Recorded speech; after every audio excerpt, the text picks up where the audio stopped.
Hello everyone, and here is a new educational chess game. I have white and I'm going to start with the pawn to d4.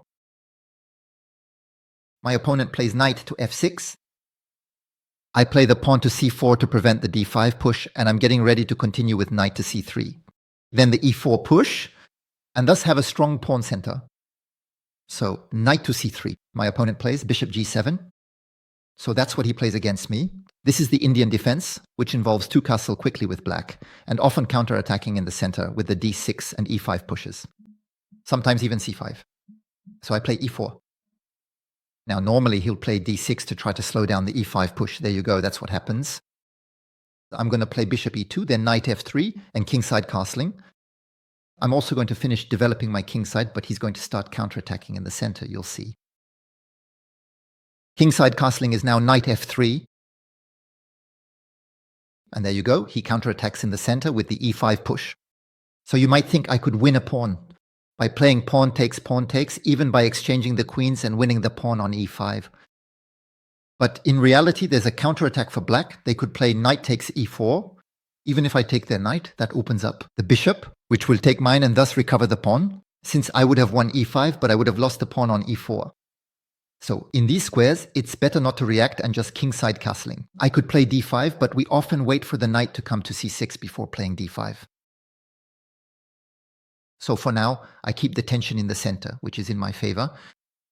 And at the right moment, I'll push d5, the center will close, and the game will shift to the wings, to the sides.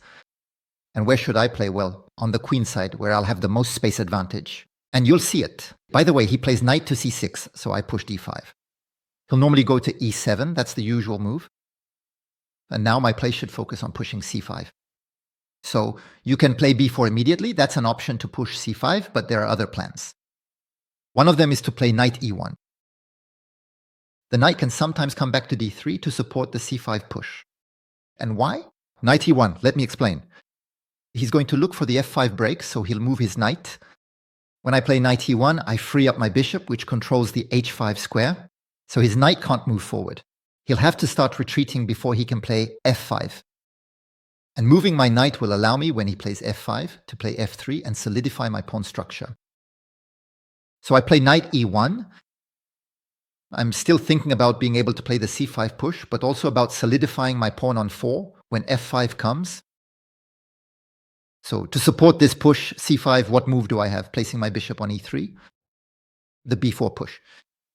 Sometimes the knight coming back to d3. So even if he plays a move like b6, the c5 push will eventually happen. Generally, when you have a closed center, you look at the pawn at the tip, and you try to prepare the creation of tip duos, that is, trying to play c5. For him, his pawn at the tip is on e5, so his evolving duo is to manage to play f5. We will always try to create the evolving duo with the tip pawn. Why? Simply because that's the area of the board where you'll have the space advantage. And so you'll be able to gather more pieces behind your pawns and then have a breakthrough that works in your favor. So there you go. He plays kd7, getting ready to play f5. So here, for example, I could play bishop e3. And on f5, f3, that way, if he pushes to f4, I can retreat to f2. But I'm going to play another plan that I usually go for, which is to play f3 right away. And after f5, the g4 push. Usually this throws off my opponents when I play on the wing where they're developing their attack. This kind of reaction often surprises them, so I'm going to play f3. I always have the option to play bishop e3 and bishop f2 d'ailleurs, with the idea of playing c5 preceded by b4. Or knight d3. And if he plays me, f5, so the g4 push. And there you have it, that's what's going to happen. Usually my opponents don't play fast at this point. They start thinking because they're not used to this move, g4. What's my idea? If he pushes to f4, I counter push to h4, and I try to have this buffer duo. That is, if I play h5, I play g5, or if I play g5, I play h5. And I simply try to close the king side so I can then return to my development on the queen side, which of course needs to be prepared. And if my opponent takes, I take back. The rooks can be exchanged on the f-file. But I try to paralyze or somewhat freeze his play on the king side before starting, myself to play on the queen side. He plays knight f6. So he's putting pressure on the pawn on g4. He's attacking 3 times, but I'm defending 3 times in reality. So I think I'm going to play f3. If I play f4, f2, then b4 and c5.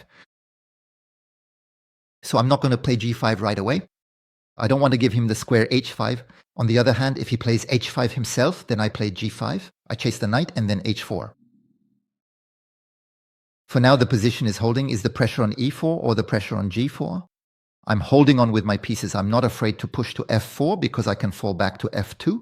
So he's lacking plans to develop on the king side. Well, it's true that I haven't made any progress on the queen side yet with the c5 push, but I'm not in a hurry to do it. It'll happen sooner or later. If he pushes c5 himself, there could be the en passant, or I can play plans with a3, rook, b1, and b4, for example. And there you go, he plays c6, so he's still trying to react. So if I take on c6, how will he recapture? Probably with the pawn to hold the d5 square, even though the d5 square is still defended by his knights. I have some pressure on d6, but it's not enough. The queen is defending, but I'm also looking at the c5 push. Why? Because if he takes on c5, the push to d6 and his knight lacks squares. So after the c5 push, what can he do? He can take on d5. I take on d6. I'm attacking his knight. Maybe he can recapture with the queen. And here I don't see it. So here with c5, there's a problem. He can take on d5, and when I take on d6, he recaptures with the queen, and I don't see what comes next. Maybe just play simply. Queen d2, it's a somewhat flexible move. I'm speeding up the connection of my rooks. And why not bring a rook to d1, which could really threaten in that square, taking on c6 and then attacking the d6 pawn afterwards. But if I play queen d2, I lose the protection of g4. Don't forget that he's attacking the g4 pawn 3 times. I really don't like this g5 push because he's going to play knight h5, then knight f4. Because if bishop takes, pawn takes, it's going to open up the diagonal for his bishop. So here I might play h3, just to consolidate around g4 and regain some freedom of movement with my queen. I'm going to play h3. If he takes on d5, it's not a big deal. I can recapture with the pawn from c4 to d5 and still try to fight on the queen side. Because I'll always have a space advantage.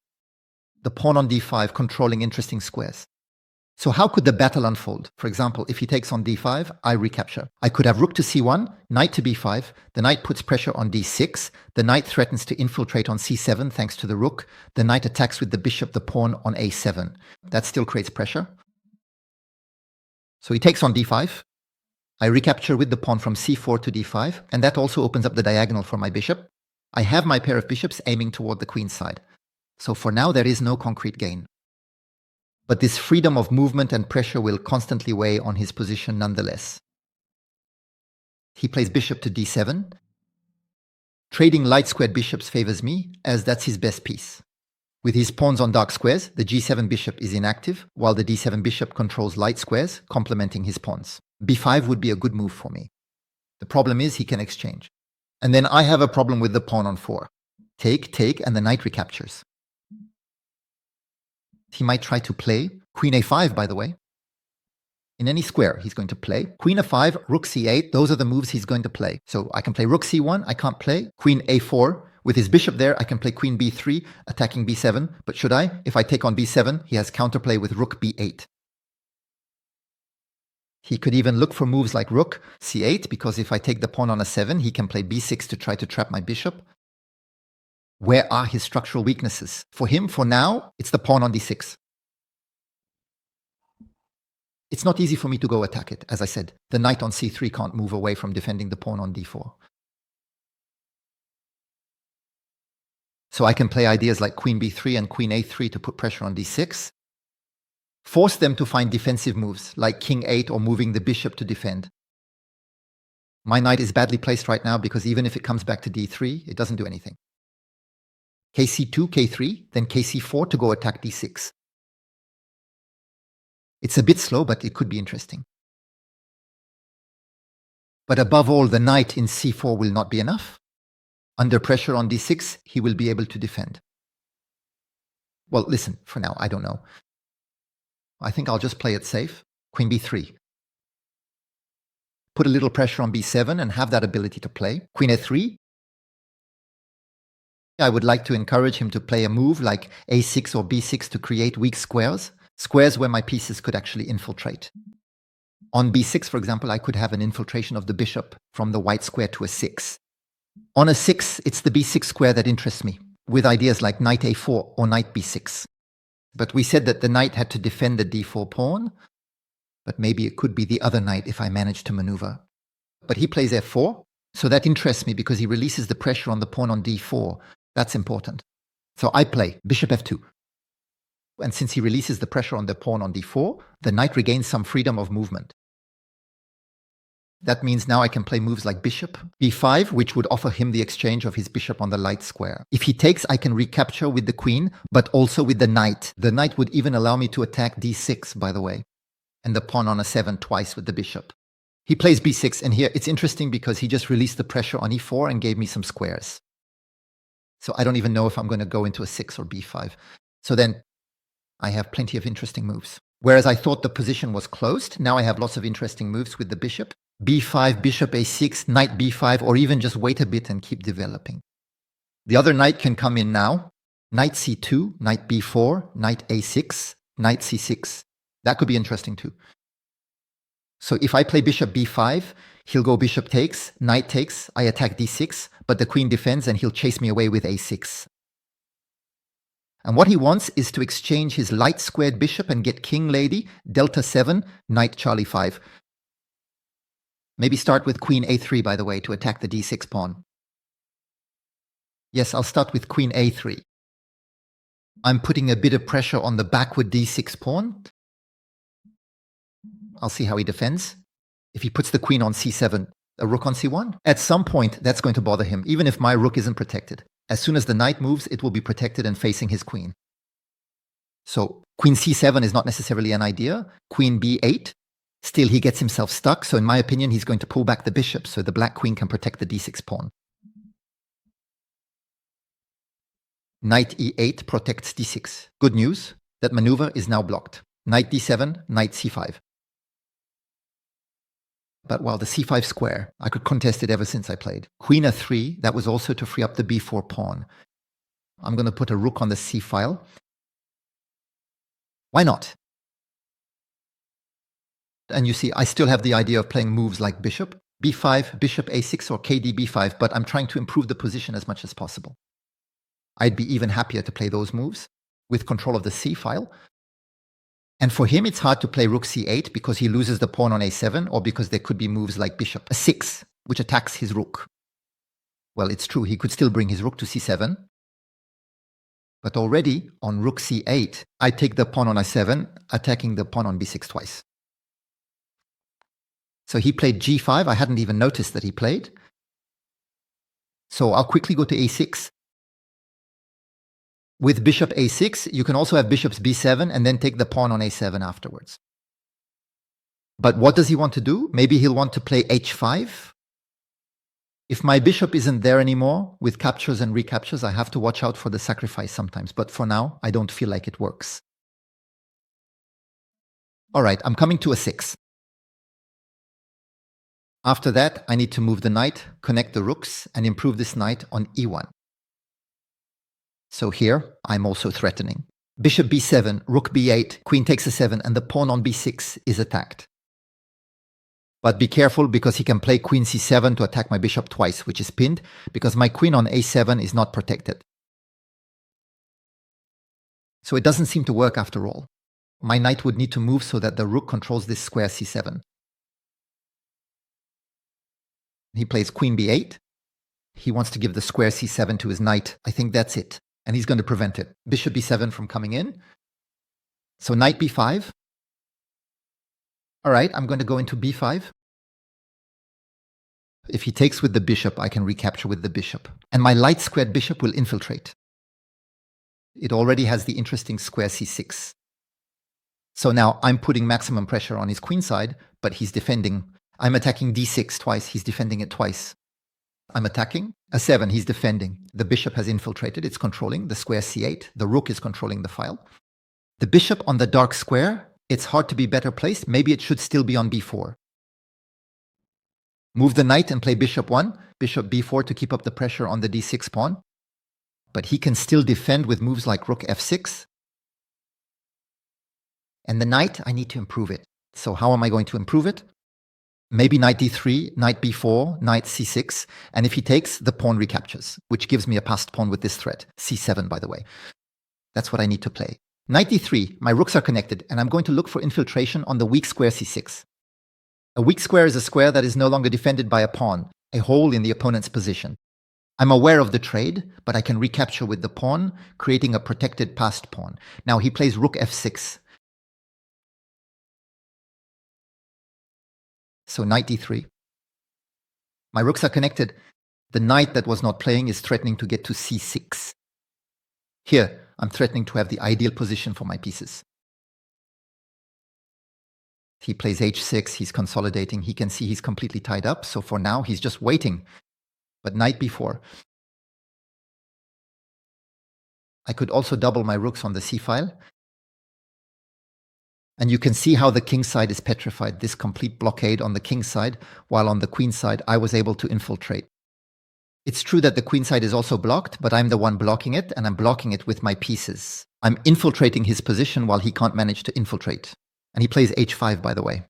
You have to be careful about sacrifices sometimes. Then you take, bishop takes, then you take, but there is no follow-up.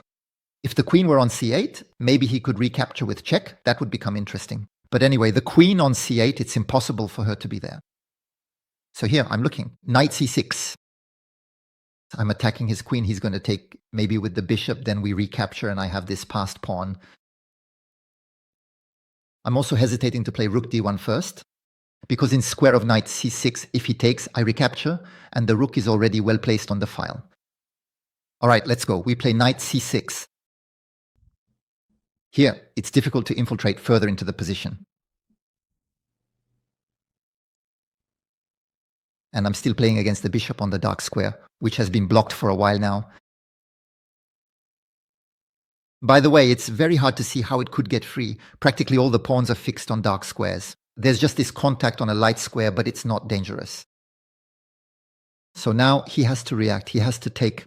I'm attacking his queen, and I'm attacking the knight on e7 with check. He can't defend his knight with queen d8 because I would take his queen. Now he's just thinking about how to take. Will he take with the bishop or with the knight? But if he takes with the knight, pawn takes, I attack his bishop. And by pushing to c7, I win his piece. I'm attacking his queen, but she has no square. He'll have to sacrifice his knight. So now he has no choice. He has to take with the bishop. Bishop takes, pawn takes. I have the passed pawn and still the threat of c7. Queen b3, check. Which could happen, even though I haven't yet figured out what this check could be useful for. In some variations, it could be useful. There we go, he takes with the bishop, so I recapture with the pawn. And now, in my opinion, he's going to play knight to c7 to defend, but he'll lose the pawn on d6 because the queen is blocked. I'm attacking twice, and the rook is the only one defending. But careful, because with knight to c7, he's also attacking my bishop, so my queen can't move as freely as she'd like. But I have this idea, bishop to b7. But now maybe it's too late for bishop b7, because he takes my knight while attacking my queen. Although it's still possible. Bishop b7, he takes my knight, queen to b3, check. And you see, the check could be useful to me. And afterwards, I get back the knight and his rook is trapped. But he could play a6 to attack my queen, and I can't take his rook, and he frees up the a7 square. But a6 to attack my queen, I win the b6 pawn. So I still win material. I just need to make sure there's not a move I'm missing. On bishop b7, knight takes, queen b3, check. I need to be sure that I get back the knight because sometimes I've made mistakes with that. So I play bishop b7 here, I attack his rook. And so normally he'll play knight takes b5, and I'm going to use the check to get my piece back. When I recover the knight, he can play a6, but queen takes b6. And with queen takes b6, I have the threat of taking his rook because my queen will be protected by the bishop. And I also have the threat of advancing. The pawn on c7 again. This passed pawn is very interesting. So he takes on b5, queen b3 check as planned. Here, he's hesitating between the move d5 or moving the king, because he knows that after d5, I can't take his pawn right away. I have to get my knight back. because if I take his pawn, he can put the knight back on d6 afterwards. He played king h7, so I recover. And now, in my opinion, he's going to play a6. Already there could be bishop takes, but I prefer to take on b6 with my queen. I'm not threatening c7 right away because he would take my bishop. So I would have to take his rook, queen takes, and then c7. He takes on g4. I'm going to recapture with the pawn on h1. There could even be some king ideas. g2 and rook h1. Check afterwards. Knowing that if he comes back to the g file, I'll also have checks with my queen. So a6, queen takes b6, he can't even play. Rook a7, there will always be queen takes a7 thanks to the bishop. The bishop on the dark square will finally help me if he starts moving the pawn on a7. He plays rook to h2, so I also have to be careful not to get into trouble myself. So if I play bishop takes, queen takes, and then I push to c7, what am I threatening? I'm not threatening the queen yet because the knight is defending. I think it's good. Still, I'm going to take the knight. I can destabilize it, c7, then queen d7. Maybe it would still be wise to contest the h file and play king, g2, and rook h1. That could even put his own king in trouble, because I have both rooks. For now, he can't secure control of the c7 square. So I'm going to play the king move g2 anyway. Prepare rook h1. So rook h1, he can exchange the rooks. And if I take that rook, there is check, so he cannot take the c6 pawn right away. His knight is well positioned at the moment because it controls the promotion square for my pawn. He puts pressure on c6 and controls square d5 so that my queen can't settle on that square. So he plays king g6, and you see he will want to play queen h8 to try to get in on h2. But on queen h8, that's when I could play rook h1, or I could play it right away. But on rook h1, he takes. And if I recapture with the rook, he wins the c6 pawn. And if I recapture with the king, maybe there will be a check, but I come back to g2, and I actually don't see what comes next. He has no follow-up, so I'm going to play rook h1. And if he takes, I recapture with the king. I leave him queen. h8, check, king g2. He has no entry square, no way to break through. And on top of that, I can push his queen back with rook h1 at any time. But what I'm aiming for, of course, is to push my passed pawn. So he took, king takes.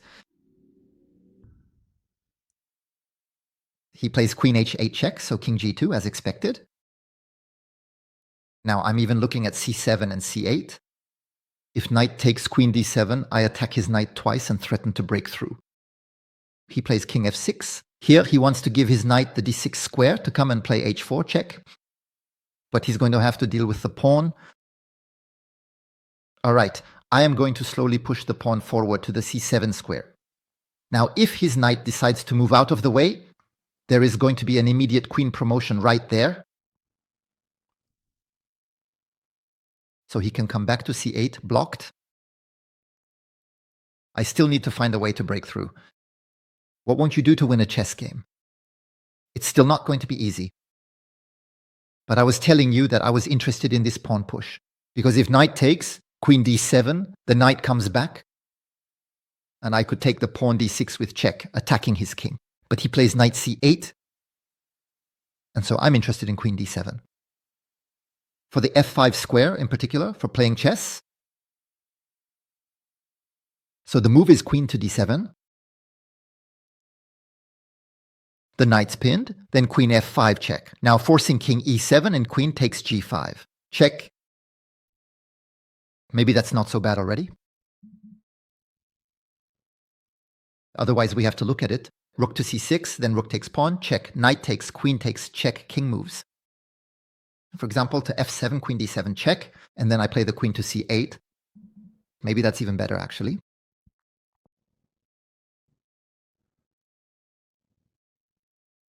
And so there, my opponent's rook is a problem for me. He can't find a solution in the end to try to create counterplay. In reality, the bishop on the dark square is completely blocked. The king has no shelter. The knight and the queen can't move away from defending the pawn. So right now, he's simply letting himself fall apart. No, there it is. He just played queen f8. He's still playing. So what if I play queen f5 check, king e7? I can exchange the queens. Queen takes, king takes. But I'm still going to look for something better.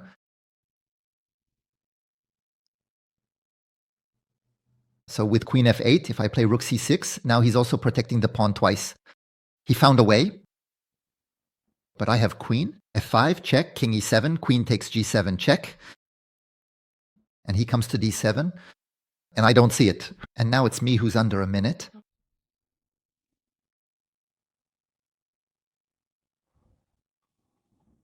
Queen f5, check, king e7, queen takes g5, check. He also has bishop f6, but I can come back to f5. All right, I'm going to play this line anyway.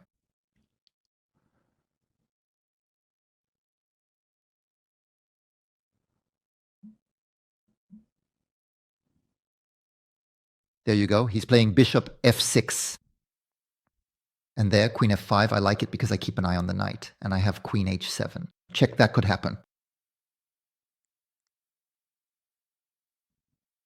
And why not play? Rook h1, rook h7. That looks good to me too. Especially since he just played queen g7. But he's letting go of the knight now. So here, I can take the knight. There's nothing, I'm not a bishop here. I can take it. And now, in my opinion, he's going to resign. He just lost his piece. The pawn is unstoppable. The king is still in great danger. And the bishop is completely blocked.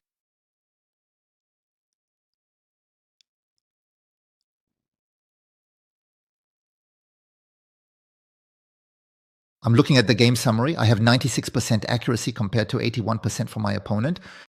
Let's analyze this game. d4 is played, knight f6, c4, g6, knight c3, bishop g7, e4, and d6. So this is the king's Indian defense. It's a very common opening. Even at a high level, we see king's Indian defenses. It's less common than the queen's gambit, but still quite frequent. Bishop e2 is played and kingside castling. Knight to f3. And here my opponent plays e5, and that's what I was telling you. You can't really win the pawn.